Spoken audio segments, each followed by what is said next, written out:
Hi, I'm the Rogue Reviewer. I've just come back from the cinema, so tonight's film is Return to Silent Hill.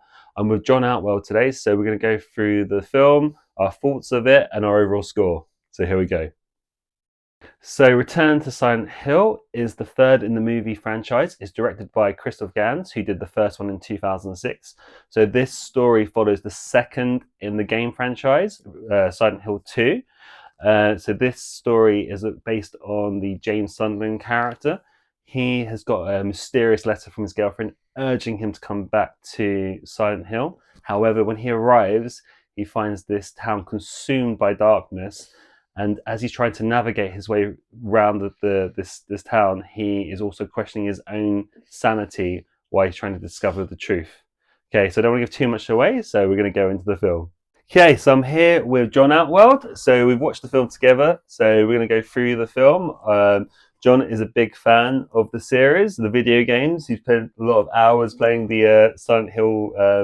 Is it one, two, three, four? Yeah. Yeah. So Jon, what did you think of the film first of all? I think if you were looking at it from a outsider view, it was a really enjoyable film. I think inside of the video game side of it, they managed to keep faithful for some of the imagery and some of the how it was represented, but missed some of the subtle kind of storyline beats that would have actually the video game had, and not had as much of an in-depth sort of idea in regards to the sub characters, but I do understand of that because of time constraints and everything as such. I know obviously the game is like hours and Hours hours, and so they're trying to fit it hours, all into just under 2 hours. I think it was the film Yeah. runtime. So yeah, there's a lot to fit in terms of the whole storyline.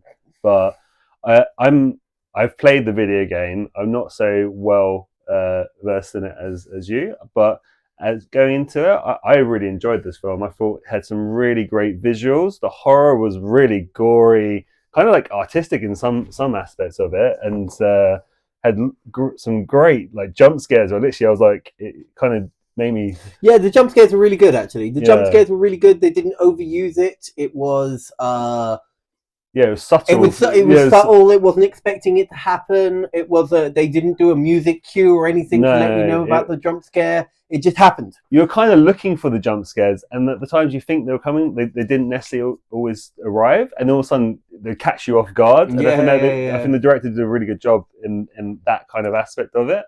And there are really some disturbing, but at the same time, it was kind of like very artistic in terms of the kind of the practical effects and the way certain characters looked. But I mean, there was a blend between the CGI horror visuals as well as the practical. And I think they did quite a good job. Some bits looked a bit ropey in the CGI, but when it went to the practical side, there were some really good costumes and really good. Absolutely. Like, the way that some of the creatures looked really, really good.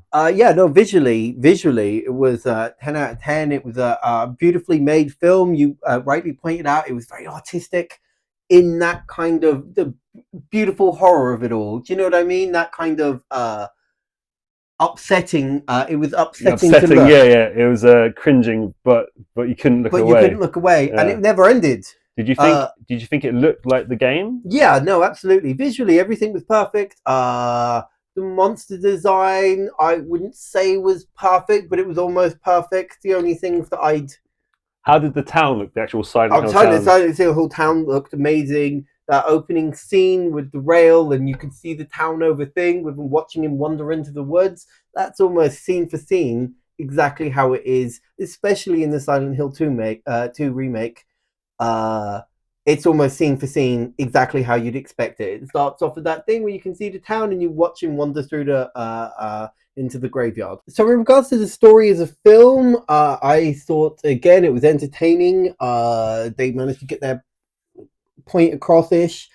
It was a little bit all over the place. I think there was a little bit of a sense of them just trying to do the scenes that were important for the video game more so than they were trying to tell their story. Yeah. Do you know what I mean? I was slightly confused by certain points of the story. Obviously, I'm not a massive follower of the games, but I was trying to sort of stick with the story. But the continuity was a little bit off, and the way it kind of rounded out at the end, I was slightly confused. I mean, I thought it was going in a certain direction, and it didn't go in the direction I thought. I mean, we'll probably get into this a bit later. I was a little bit disappointed with the ending. I thought I was going to like the ending, but then it did a little flip at the end, and you're just like, oh, it's not what I was expecting. But I mean, like, in regards to trying to tell its story, I suppose the video game is also quite vague, and you have to kind of figure it out, and it's something you need to think about. It's going through James's head, really. It's his whole breakdown of his sanity. So it's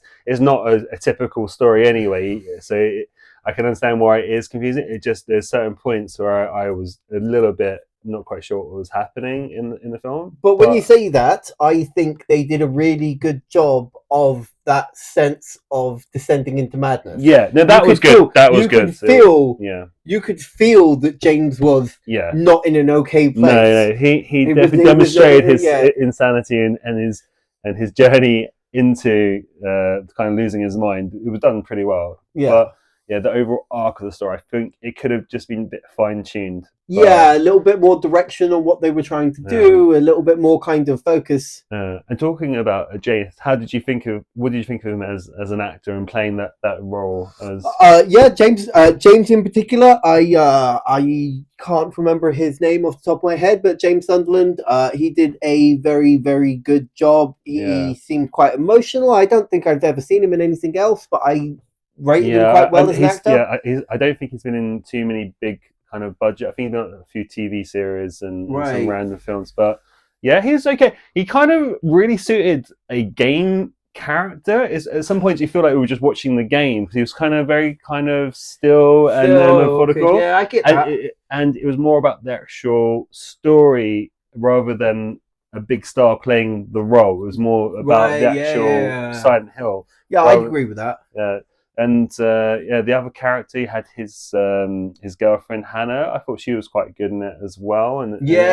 She was really charming and lovely, like a girl that you could fall in love with very easily. And you don't realize the backstory, what's happening when they're doing kind of flashbacks to what's happened in the past and how the story's kind of unfolded. But I thought she did a really good job. There was a few side characters. Obviously, I'm not so familiar with the game, but I think there was a bit of fan service. I think you said there was Eddie. Eddie was. Yeah, so they had like Eddie and Angela and Laura and things like that, which are all very much part of the game.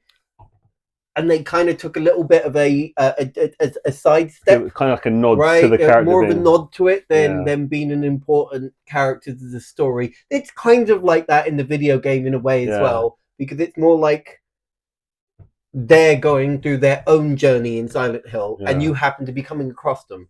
But in this, they were just a character that was there. And I have one of the most menacing characters in the game was the film. Sorry, it was the pyramid heads. Yeah, he was really good. He was very menacing, and just you felt his brutal force in every scene he was coming. You knew things were going to kick off, and looked great. He looked great on camera. Great. Very menacing. Obviously, Pyramid Head looked great. So the overall sort of score and sound. I mean, did they use the Silent Hill music? What is it? There was a bunch of music from Silent Hill. I wish I could remember her name. Which you saw it when they were playing it in the bar. You saw it at the beginning of the thing. You saw it when they at the end of the film. And these were direct things from more kind of fan service for direct music. Kind of songs from the things. Yeah, songs that I generally like. I've got them on my playlist. Yeah, so they did a bit of fan service there for the music as well. I think the director overall did like a reasonable job. I think the storyline was the thing that for me kind of let it down the most. It was just slightly incoherent, even though I know the story is meant to be incoherent, but it didn't. For the purpose of a film, you want to have a coherent story. Yeah, it didn't round it off at the end, and that was my kind of the biggest disappointment of the film. I really enjoyed the film, but I think the story kind of lets it down in certain aspects of the finale, the final kind of act. So based on all that, do you reckon you'd watch it again? I think it's a good, like, if you want to watch a random horror film, I would watch that again. I think it's got decent rewatchability about it. Yeah. It leaves an unsettling feeling all the way through. The horror really kind of gets you in a kind of psychological way. Is there fear, not just the jump scares. It's just this kind of like undertone of just you don't unpredictability of what's happening, and it What kind would of you do in that yeah, situation? You no, know. definitely. What about you? What did you think of the kind of watchability? Would you watch it again? Yeah, I'd Or? watch it again. We even spoke about this when we came out. I think it would be a fun a horror night, horror boys Yeah, things, girls things, everything.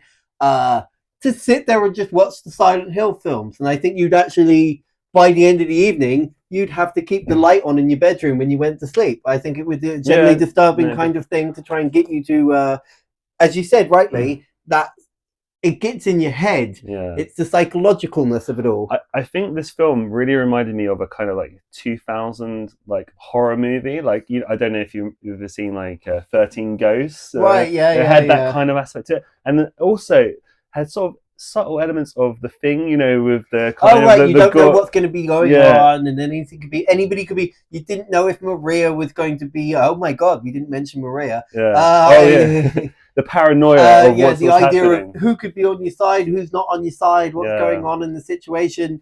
James is in this freaking town that everything seems to be going to The hell. film has a lot about it, I have to say. I was quite impressed. Going into it, I just thought I would be a standard game horror remake film. But I was genuinely overall impressed. I enjoyed it. Do you know what? I would see it again, definitely. Do you know what I felt? And I felt it all the time watching the film. It never stopped. It never stopped. That kind of sense of uneasiness never went away. You never got a release from it. No. You go from the start of the film to the end of the film, and you feel tense. Yeah, the pacing was really was good in terms of that kind of that horror sort of element of it. Okay, so on to the scores. Overall, out of 10, what would you give this film? So as much as I enjoyed it, what brought it down for me was because I'm such a big fan of the video games, and they missed out some of the subtlety that was important for the some of the psychological things of why he's doing it and all that kind of stuff was missed out for it. So I'm just gonna have to go maybe a 6.8. Yeah. My score is quite close there as well. I really enjoyed this as a horror film. I would give this probably a 7 out of 10. It's an enjoyable horror film. You can watch it in the cinema and really enjoy it, but I could see myself just watching this on a random night when you want to watch a horror film.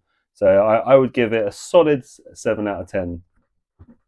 So that was our thoughts on Return to Silent Hill. I hope you enjoyed the video. So for more content, please like, subscribe, and follow, and I'll see you on the next one.